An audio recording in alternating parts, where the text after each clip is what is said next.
जय हिंद। जाट रेजिमेंट की 16वीं बटालियन के वीर शहीद सिपाही सुरेश जेवलिया कीर्ति चक्र के शहादत दिवस दिनांक 6 अक्टूबर को उनके पैतृक गांव कोलिया, तहसील ईरवाना, जिला नागौर में प्रतिवर्ष शहीद परिवार के सौजन्य से एक कार्यक्रम आयोजित किया जाता है।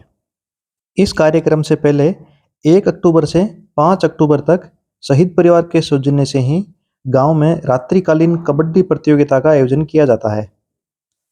प्रतिवर्ष की तरह इस वर्ष भी दिनांक 1 अक्टूबर से 5 अक्टूबर तक रात्रिकालीन कबड्डी प्रतियोगिता का आयोजन किया गया, जिसमें आसपास के गांवों के अलावा दूर दराज के गांवों की टीम के साथ साथ आसपास के शहरों में संचालित डिफेंस एकेडमी के खिलाड़ियों की टीम ने भी बढ़ चढ़कर हिस्सा लिया। हम एक ही बटालियन में रहे हैं। मेरा दुर्भाग्य था कि उसके बावजूद भी शहीद सुरेश के अंतिम संस्कार के समय मैं उपस्थित नहीं था। बटालियन के डिप्लॉयमेंट की वजह से मुझे नहीं भेजा गया था, परंतु प्रतिमा के अनावरण के दिन मैं उपस्थित था। उस दिन की जनता की उपस्थिति बता रही थी कि ये वीर जवान जनता का, अपने गांव का, अपने मित्रों का कितना प्यारा था। प्रतिमा अनावरण के दिन जनमानस की उपस्थिति से ये अनुमान लगाया जा सकता था कि अंतिम संस्कार के समय कितने लोग इस वीर को सलामी देने के लिए उपस्थित हुए होंगे। प्रतिमा अनावरण के दिन यहाँ पर जनमानस की भीड़ इस तरह थी कि आसपास के क्षेत्र में जहाँ से भी दिखाई दे या जहाँ से भी सुनाई दे रहा था, सभी जगह युवा, वृद्ध, महिलाएं, बच्चे सब लोग खड़े थे। ये पूरा क्षेत्र जनता से भरा हुआ था। जहाँ तक देखें केवल और केवल इंसान दिखाई दे रहे थे। शहादत दिवस के दिन दिनांक 6 अक्टूबर 2022 को आयोजित कार्यक्रम में स्थानीय जन प्रतिनिधियों के अलावा डीडवाना के जिला सैनिक कल्याण अधिकारी महोदय तथा कर्नल नंद किशोर ढाका व कोलिया के ही लेफ्टिनेंट राकेश सारण तथा कई अन्य सेवारत हुए भूतपूर्व सैनिकों के साथ साथ आसपास के गांवों के युवा, वृद्ध, महिलाएं व बच्चे उपस्थित थे।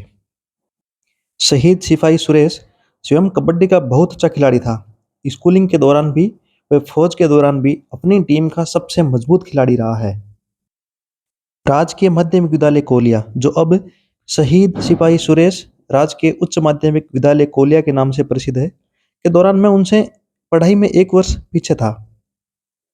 हम स्काउटिंग में 3-4 वर्ष साथ में रहे हैं, साथ में कैंप किए हैं और कैंप के दौरान स्काउटिंग में सुरेश हमारा लीडर रहा है।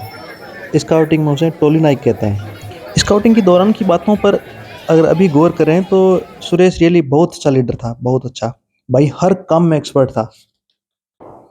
मैन मैनेजमेंट, खाना बनाना, बाकी हम जैसों को भी खाना बनाना सिखाना, स्काउटिंग की सारी विधाएं जैसे गांठें व बंधन, पेट्रोलिंग, ध्वज शिष्टाचार, समाज सेवा, सभी टॉपिक्स में एकदम प्रैक्टिकली एक्सपर्ट था। साथ में साथ खिलाड़ी तो बचपन से रहा ही है। जाट रेजिमेंट सेंटर बरेली से अपनी ट्रेनिंग के बाद मई 2005 में जब मैं बटालियन में दिल्ली में पहुंचा, तब पता चला कि कबड्डी के डिवीजन के टूर्नामेंट का आज ही फाइनल मैच था और उसमें सुरेश हमारी बटालियन का सबसे प्रमुख खिलाड़ी था। अफसोस की बात यह रही कि हम मिल नहीं सके, क्योंकि खेल के तुरंत बाद सुरेश आरआर की पोस्टिंग के लिए निकल चुका था। फिर संयोग ऐसा हुआ कि जब बटालियन कश्मीर पहुंची तब सुरेश आरआर से वापस आया और उसी दिन मुझे ब्रिगेड की इंटेलिजेंस की टीम में पोस्टिंग भेजा गया। तब जीरो परेड में हम एक साथ मिले थे, परंतु अफसोस की हमारी अंतिम मुलाकात थी। यह है वीर शहीद का सुपुत्र मिस्टर अंकित जेवलिया। इस बालक के चेहरे पर झलक रहे आत्मविश्वास से आप भी अंदाजा लगा सकते हैं कि यह बालक कितना कॉन्फिडेंट है। इस कार्यक्रम को देखने के लिए बाहर से जितने लोग, बच्चे, महिलाएं आए हुए हैं और अभी भी लोग आते जा रहे हैं, उनको देखकर लगता है कि देश प्रेम की भावना व शहीदों के प्रति सम्मान को देखकर ही प्रसिद्ध कवि ने कहा होगा कि शहीदों की चिताओं पर लगेंगे हर बरस मेले, वतन पर मरने वालों का यही बाकी निशान होगा। और आज के इस कार्यक्रम में अब सुनते हैं कर्नल नंद किशोर ढाका साहब का उद्बोधन।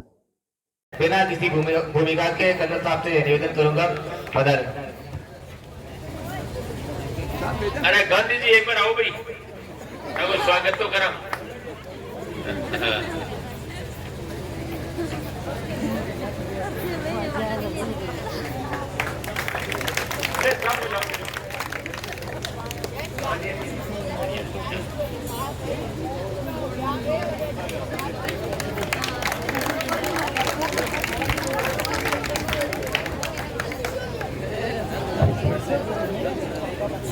बहुत ही शानदार कविता गांधी जी ने गाई। समय खूब हो गयो है, 8 बजे आप लोग आया और 4 घंटा हो गया। से ज्यादा तो धन्यवाद माँ की पेना ने है कि पूरे दिन सुबह 4 बजे लेर शायद 6-7 बजे तक खेत में, दी के बाद में रोटी दार द्वारी सारी चीजें कर, इनके बावजूद भी कुछ इस साइड में मानुबा बैठा, कुछ युवा बैठा, मैं हिल गया। लेकिन आंकी जकी समर्पण है शहीद के प्रति वाकई काबिल तारीफ है। मैं अमर शहीद सुरेश जेवलिया को कोटि कोटि नमन करता हूं, उनके माता पिता को नमन करता हूं, वीरांगना जी है उनको मैं नमन करता हूं। और आज इस श्रद्धांजलि सभा में हमारे बीच में लाडनू के प्रधान जी श्रीमान कासनिया साहब हैं, उनको और स्थानीय सरपंच साहब जो इस श्रद्धांजलि सभा की अध्यक्षता कर रहे हैं, गोदरा सरपंच साहब, श्रीमान सिमर साहब, कर्नल साहब जो हमारे बीच में थे, सम्मानित मंच पंचानिया साहब और मेरे सामने कोलिया ग्राम के पिता तुल्य बुजुर्गों, युवा साथियों, माता बहनों और प्यारे बच्चों, ये हम सब के लिए बहुत ही फख्र और गर्व की बात है कि सुरेश जेवलिया जैसे लाल ने इस कोलिया की धरती पे जन्म लिया और जब मातृभूमि पर आंच आई, जब वो आतंकवादी भारत को खंडित करने के इरादे से इधर आए, तो उनसे लोहा लेते हुए, उनको मौत के घाट उतारते हुए और इस मातृभूमि की रक्षा के लिए अपना सर्वोच्च बलिदान कर दिया। हम सबको फख्र है हमारे इस वीर सपूत पे। इतनी भारी संख्या में आप लोग आए हुए हो और पिछले 4 घंटे से बैठे हो। एक बार जोरदार तरीके से दोनों हाथ खड़ा करके हम भारत माता की जय भी पुकारेंगे और शहीद की जय भी पुकारेंगे। भारत माता की, भारत माता की। बहुत ही शानदार। मैं बोलूंगा शहीद सुरेश जेवलिया, आप कहेंगे अमर रहे, अमर रहे। शहीद सुरेश जेवलिया, शहीद सुरेश जेवलिया।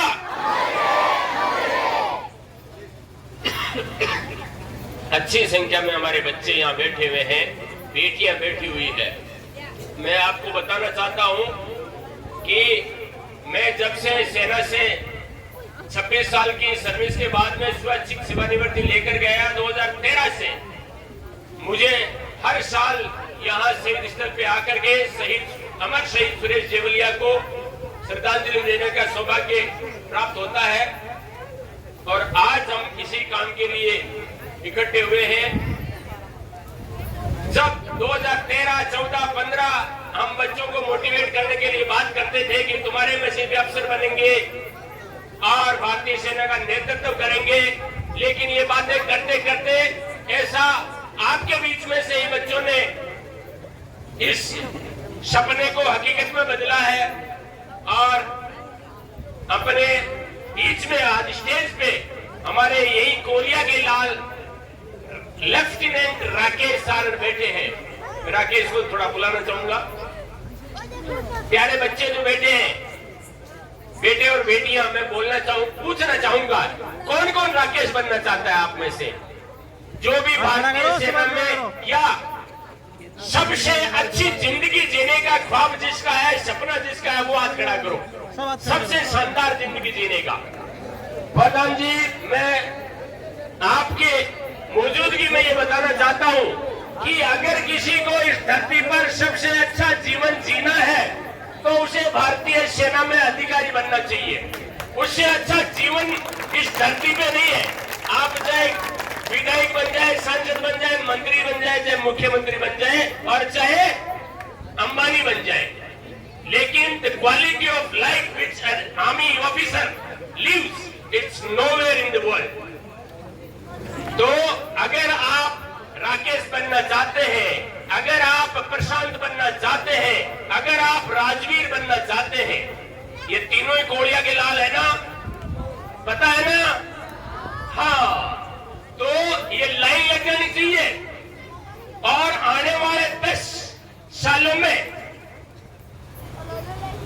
जैसे मैं जब स्वैच्छिक सेवानिवृत्ति लेकर के आया था तो मेरा एक सपना था, एक संकल्प हमने लिया था, कर्नल का एक ही सपना, हर गांव ढाणी से अफसर हो अपना, और वो सपना आज हमें साकार होते हुए नजर आ रहा है।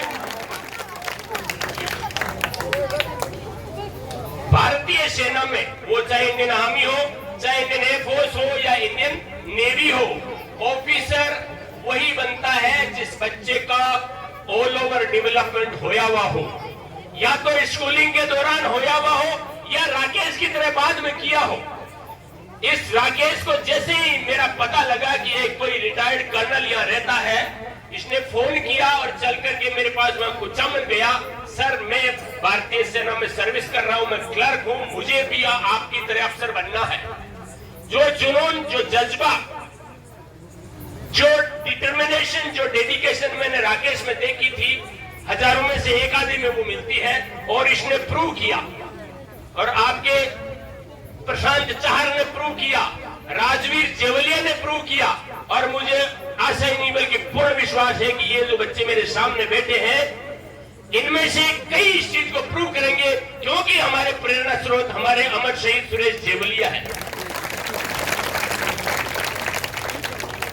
मैं हर जगह कहता रहता हूं कि इस धरती पे अगर कोई सबसे महत्वपूर्ण या सबसे महंगी कोई चीज है तो वो है जीवन, द लाइफ इटसेल्फ। जिंदगी से, इस जीवन से कीमती कोई चीज नहीं है। एक बार एक बहुत बड़े अरबपति खरबपति सेठ थे, और ऐसी कोई उन्हें बीमारी लग गई, उनको जयपुर ले जाया गया, दिल्ली ले जाया गया, मुंबई ले जाया गया, दुबई ले जाया गया, पर सेठ का इलाज नहीं हो रहा था। सेठ ने बोला चाहे करोड़ लगे, 10 करोड़ लगे, 100 करोड़ लगे, चाहे 1000 करोड़ लगे, मेरी जान बचनी चाहिए। मेरे पास जितने हैं उससे 10 गुना ज्यादा दौलत लग जाए, लेकिन मेरी जान बचनी चाहिए, क्योंकि उसे पता था कि मेरी जान बच गई तो ये तो पैसे तो मैं और कमा लूंगा। इतनी कीमती जान होती है, और जब देश के ऊपर आंच आती है तो ये हमारे जाबाज शहीद इस जान की परवाह नहीं करते। पीछे घर पे कौन कौन इनका इंतजार कर रहा है, माता पिता है, धर्मपत्नी है, बच्चे हैं, उन सबको नजरअंदाज करते हुए देश के लिए वो सबसे जो महंगी चीज है जीवन, उसका बलिदान कर देते हैं। इसलिए किसी ने ये पूछा कि देवता कौन होता है, तो एक ज्ञानी आदमी थे, उन्होंने बोला जी देवता सिंपल भाषा में बताता हूं कि जो देवता है वो देवता है। कोई अन्न का दान देता है, कोई धन का दान देता है, कोई विद्या का दान देता है, लेकिन जिसने अपना जीवन ही दे दिया देश के लिए, उससे बड़ा कोई देवता हो नहीं सकता। इसलिए ये हमारे शहीद ही हमारे सबसे बड़े देवता है, और हमारे शहीद ही सबसे बड़े प्रेरणा स्रोत है। मेरी बहनें यहाँ पे बैठी है, जब छोटा मोटा घर में क्यों कौन सो जाए, गाय दूध कौन देवे या और कोई हो जाए, तो आपा अपना जगह लोक देवता है, बाकी नारियल चढ़ावा या स्वामणी बोला। मैं आपने विश्वास दिलाना चाहूं कि आपके यदि यहाँ की कोई घर में खुणस हो जावे, आप अपना अमर शहीद सुरेश जेवलिया ने याद करो और के हे महाराज, अगर मारो काम हो जाओ तो थाके नारियल चढ़ाऊला या प्रसादी चढ़ाऊला, 100% थाका सारा काज सजेला। जब भी कोई युवा की बारात चढ़े तो जियान आप जात चढ़ूलो चढ़ावा या धोख देवा अपना देवता के भी टाइप अपना शहीद के भी अटे धोख देनी चाहिए। आपको जितो मान सम्मान आप कर सका वो भी तो थोड़ो है, क्योंकि ये आपका जीवन में देश के वास्ते आपने शहादत दे दी। अपना जिका देवता, चाहे तेजाजी महाराज हुए, चाहे भारतीय करण जोधा साहब बतावा बाबूजी महाराज हुए, वे भी आपकी शहादत दी। कोई गया के वास्ते, कोई और चीज के वास्ते, पर देश के वास्ते शहादत सब बड़ी शहादत है। ये वास्ते प्यारे बच्चों और खास तौर में जो बेटियां बैठी है, आने मैं बताना चाहूं कि भारतीय सेना में हर ऑप्शंस के मायने अब बेटियों को उतना ही अवसर मिल रहा है जितना बेटों को। पहले बेटियां ग्रेजुएशन के बाद में ही भारतीय सेना में ऑफिसर बन सकती थी और केवल शॉर्ट सर्विस कमीशन ही था। अब भारत सरकार ने परमानेंट कमीशन भी कर दिया है, और वो चाहे एनडीए हो, वो चाहे सैनिक स्कूल हो, वो चाहे मिलिट्री स्कूल हो, वो चाहे राष्ट्रीय इंडियन मिलिट्री कॉलेज हो, और रामचंद्र जी गुरुजी वो चाहे इंडियन एयरफोर्स में एक्स और वाई ग्रुप हो, और चाहे इंडियन नेवी में एसएसआर और AA हो, हर जगह भारतीय सेना में, आर्मी में, मिलिट्री पुलिस में, तो बेटियों के लिए भी सेना में हर जगह व्यवस्थाएं की है। हमें उम्मीद रहेगी कि हमारी बेटियां भी कंधे से कंधा मिला करके इस देश की रक्षा में अपना महत्वपूर्ण योगदान निभाएगी। कर्नल साहब कारगिल युद्ध की बात कर रहे थे।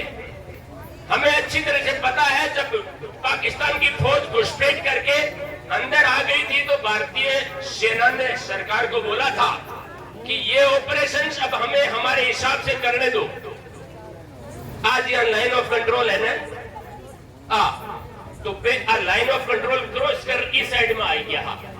जरा भारतीय सेना की हो कि मैं मांगे हिसाब लाइन ऑफ कंट्रोल क्रॉस कर और अन्य पूरा घेर, एक भी घुसपैठिया वापिस नहीं जानते वहां। लेकिन बी टाइम इंडियन आर्मी के प्लान को जी पाकिस्तान में ध्यान पड़ो, पाकिस्तान को जो बी टाइम को थल सेना अध्यक्ष जनरल परवेज मुशर्रफ वो नवाज शरीफ ने कियो कि जल्दी अमेरिका जाओ और भारतीय सेना को प्लान कैंसिल कराओ, नहीं तो आप एक भी आदमी बचे लो नहीं। और मैं आपने बताऊं, बी टाइम अमेरिका का राष्ट्रपति क्लियर कट भारत सरकार ने पर दबाव डालो कि भारतीय सेना लाइन ऑफ कंट्रोल क्रॉस नहीं करेगी।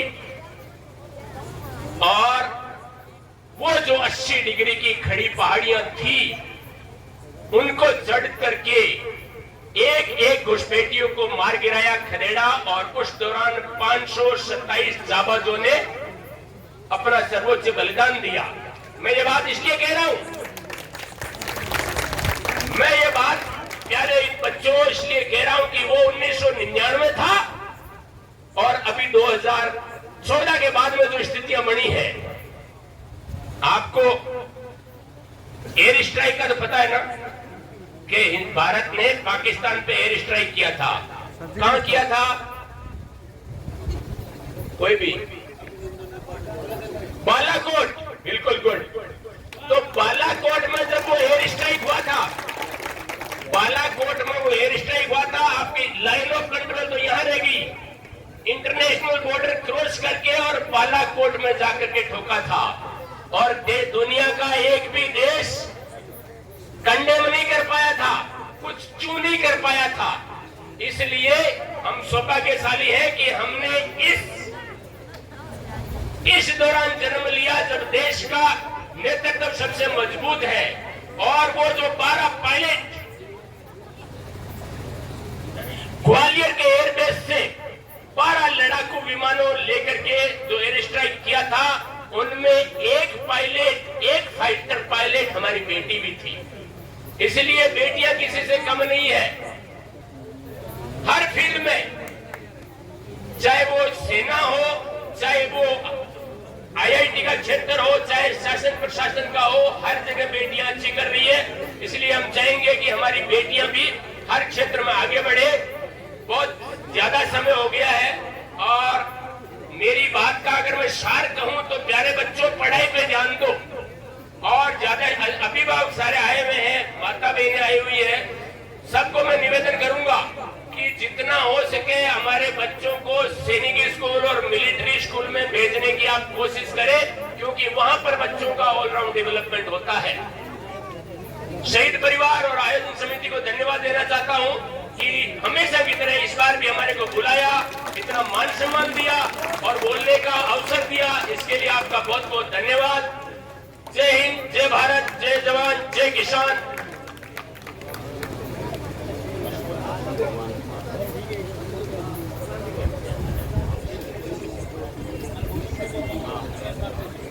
बहुत बहुत आभार। रामगंज जी गुरु जी कहवे कि आपने गांव को एक और बच्चो हर्षवर्धन सिंह जिका अपने गुरु जी है ना भगवान जी माड़ साहब बांको भतीजो के बंगो गुरु जी को भतीजो है को सिलेक्शन हुआ है पुणे गुरु जी के परिवार ने समस्त कोरिया ग्राम ने के वास्ते हार्दिक बधाई और शुभकामनाएं।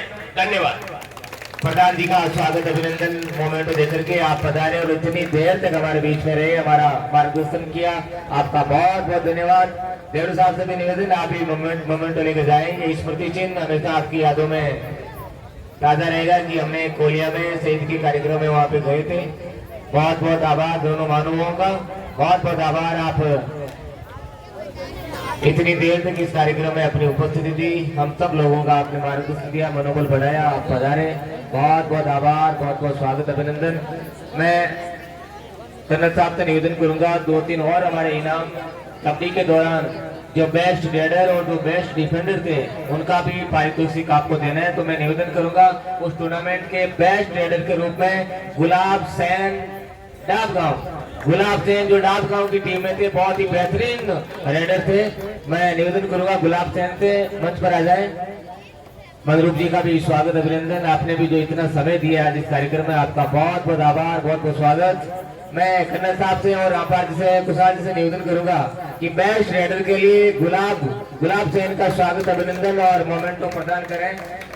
गुलाब सेन जो रामपाल जी का स्वागत अभिनंदन मोमेंटो देकर के गुलाब के लिए बेस्ट रेडर के रूप में मोमेंटो देकर के स्वागत अभिनंदन करवाएं। जल्दी से निवेदन मोमेंटो प्रदान करें। Gulab Sain best raider team of Dabgaon, बहुत ही बेहतरीन आपने रेडर देकर के दिल जीता था। बेस्ट डिफेंडर के रूप में चंद्रपाल, मिल्खा डिफेंस अकेडमी के खिलाड़ी चंद्रपाल आ जाए। आप बेस्ट डिफेंडर के रूप में, बहुत ही बेहतरीन आपका डिफेंस रहा, बहुत बहुत धन्यवाद मिल्खा डिफेंस अकेडमी की ओर से। कुछ कार्यक्रम और से मैं निवेदन करूंगा संत शिरोमणि ज्योदा बाबा स्टूडियो के महेंद्र देवरिया को, जिन्होंने 2-3 दिन तक लगातार फ्री ऑफ कॉस्ट, मैं जगदीवन से निवेदन कर आप आ जाएं। आपने निःशुल्क स्टूडियो इस आयोजन के लिए उपलब्ध करवाया, आपका बहुत बहुत आभार। मैं निवेदन करूंगा, मैं दर्शक से भी निवेदन करूंगा आप ही जाएं, और निवेदन करूंगा हमारे पवन जी डूकिया से, आप पहले 16,000 रेजिमेंट में सेना में रहे, वर्तमान में आप ऑल इंडिया HR ऑफिसर है। आपने भी लाइव प्रसारण करके इस टूर्नामेंट को दूर दराज तक पहुंचाया, आपका भी स्वागत अभिनंदन पवन जी डूकिया। असलम देशभक्त, आपसे भी निवेदन है आप भी मंच पर पहुंचे, आपने भी पूरा सपोर्ट किया। जब हम नहीं पहुंचे वहां पर आप पहुंचते थे और शुरुआत करते थे टूर्नामेंट की, बहुत बहुत आभार।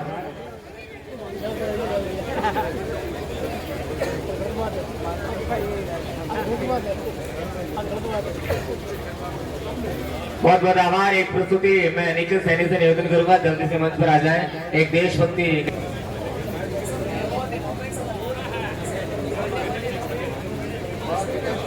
ये है शहीद सिपाही सुरेश जेवलिया के छोटे भाई श्री नानूराम जेवलिया। जितने भी ये कार्यकर्ता है जिन्होंने 5-6 दिन तक काम किया, उसको मेरे परिवार की तरफ से सभी को धन्यवाद। और आने वाले टाइम में आप भी मेरे गांव के अच्छे नागरिक बने और अच्छा काम करें, ठीक है। मेरे परिवार की तरफ से आपको सभी को धन्यवाद। ये स्वयं भी फौज में रह चुके हैं और फौज से सेवानिवृत्ति के बाद अभी शारीरिक शिक्षक के रूप में कार्यरत है। उनके बाईं तरफ खड़े हैं शहीद सुरेश जेवलिया के बड़े भाई श्री जगदीश प्रसाद जी, जो स्वयं अभी PGI MER चंडीगढ़ में नर्सिंग ऑफिसर के पद पर कार्यरत हैं। देश सेवा में समर्पित इस परिवार की तीसरी पीढ़ी भी भारतीय सेना में भर्ती हो चुकी है। वीर शहीद के पिताजी एक भूतपूर्व सैनिक हैं। शहीद के छोटे भाई श्री नानूराम जी सेना से सेवानिवृत्त हो चुके हैं और तीसरी पीढ़ी में श्री जगदीश जी के सुपुत्र कैडेट राजवीर भारतीय सेना में भर्ती हो चुके हैं। वो भी राष्ट्रीय रक्षा अकादमी में प्रशिक्षण प्राप्त कर रहे हैं। किसी भी कार्यक्रम के सफल आयोजन में वॉलंटियर्स की भूमिका बहुत महत्वपूर्ण होती है और अभी यहाँ पर वॉलंटियर्स को सम्मानित किया जा रहा है।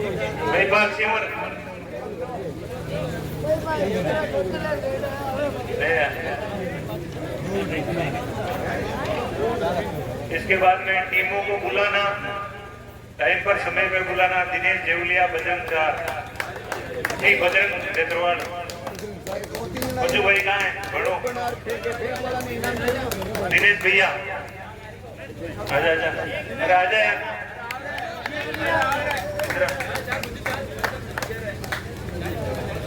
ताली बजाओ भाई। ये क्या है? हमारे रिंग गेट ये है, इन्हीं से हमारा टूर्नामेंट चलता है। इसके बाद ग्राउंड पर कार्य करने वाले गाड़ू चार का है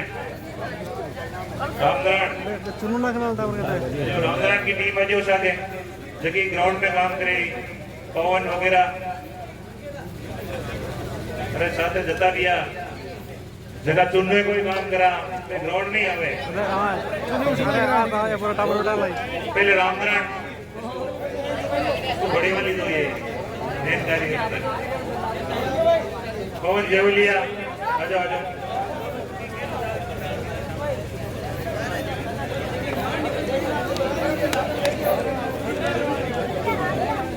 पवन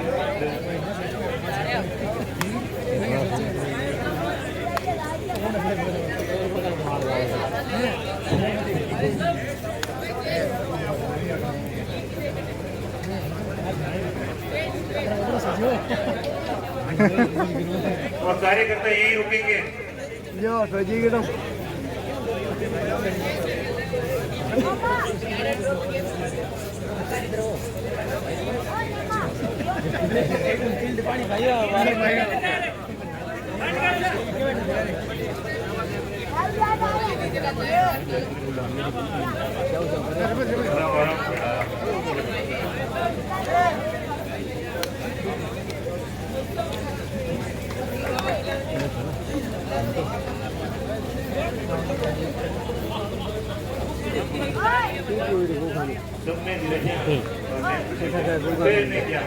मुकेश कार्य करता है।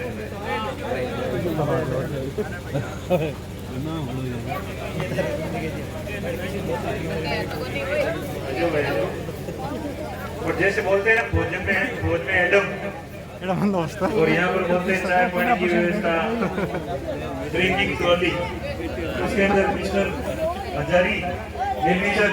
आ जाओ भाई चलिए, चलो हजारी भाई बड़ा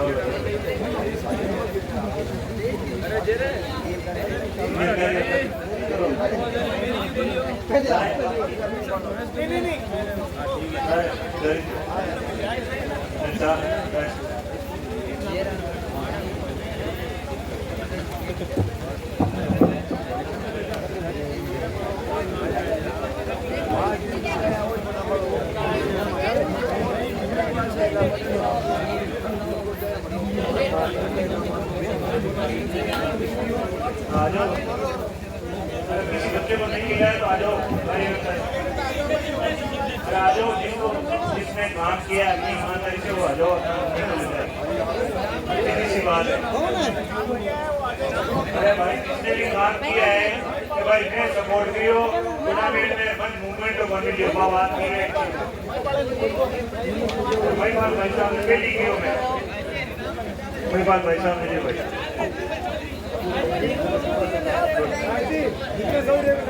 निर्मल जीपी भाई बोलो एक आईडी को दियो।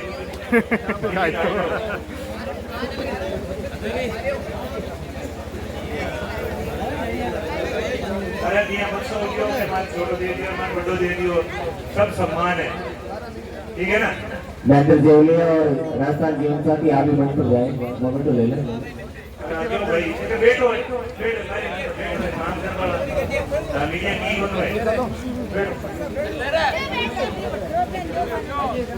अरे लाल करते आगे जो अब जामो ही नंबर है सांस्कृतिक प्रोग्राम में।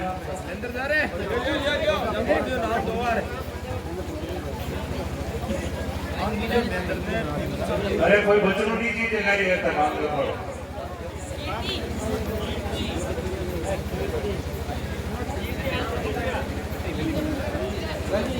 लाइट वाला जो साउंड वाला जो तो आगे हो कीर्ति देवलिया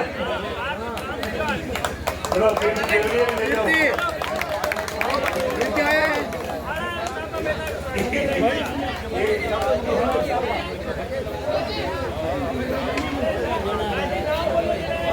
अंकित देवली आ जाए प्लीज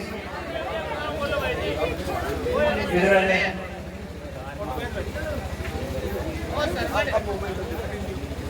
अंकित आ जाए अंकित को ही स्वागत करो भाई सही सुरेश को करें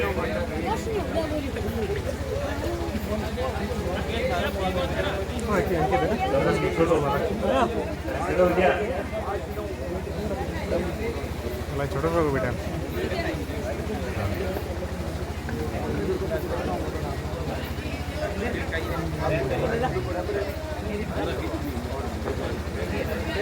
बेहतरीन साउंड सिस्टम के लिए देवराज को भी मोमेंटो प्रदान करें। बहुत ही बेहतरीन साउंड सिस्टम रहा।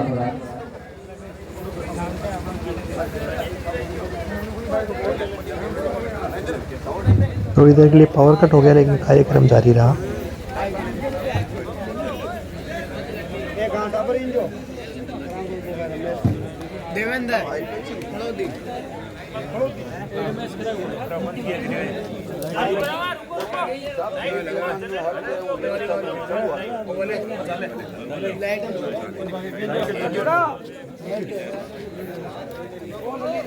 चलो तैयारी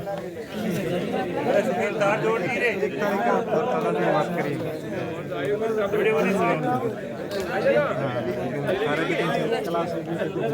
कोई रेबस बनने तो बार है। अरे कोई रही है कि अरुणाचल प्रदेश आसाम में चल नहीं अरे कार्यकर्ता को कोई रही है कि रमेश करा बेटे रमेश वो सेलिब्रिटी काय के आओ को बड़ दे जो चार क्लास कुछ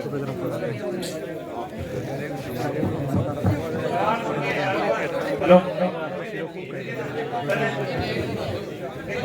के बाद में फौज में भी मैं सेम बटालियन में लड़ाई के दिन भी बैठे चालू करवा दी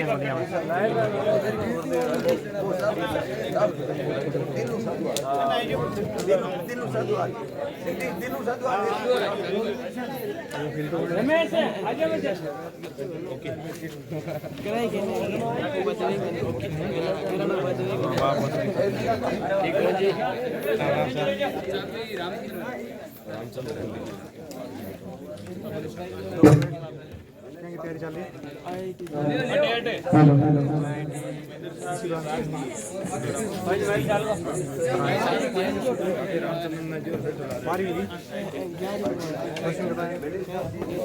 हेलो कार्यकर्ता यही रहे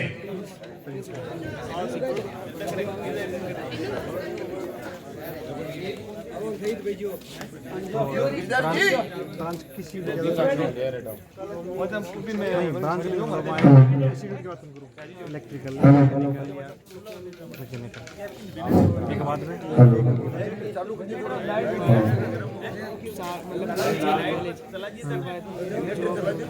मतलब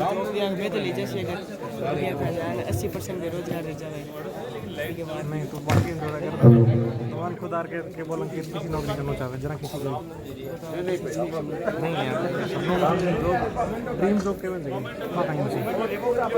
अगर आप कहीं किसी फौजी को देखें या कभी किसी शहीद की प्रतिमा आपको दिखे तो उनको आप सैल्यूट ज़रूर करें। सैल्यूट करने का तरीका आपका अपना किसी भी तरह का हो सकता है। अगर आप फौजी तरीके से सैल्यूट करना जानते हैं तो वैसे कर सकते हैं, नहीं तो साधारण तरीके से हाथ जोड़ के भी आप अपनी भावनाएं प्रकट कर सकते हैं। फौजी वो लोग होते हैं जो अपने घर परिवार को छोड़ के देश की रक्षा में अपना सब कुछ न्यौछावर होते हैं। गवर्नमेंट जॉब या एक ऑप्शन है एमएस नहीं एमएस तो लास्ट होता है सिविल का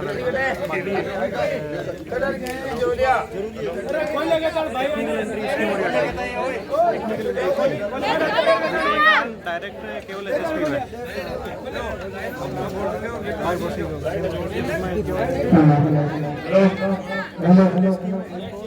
देवलिया में आ जाए कहाँ जा रहा है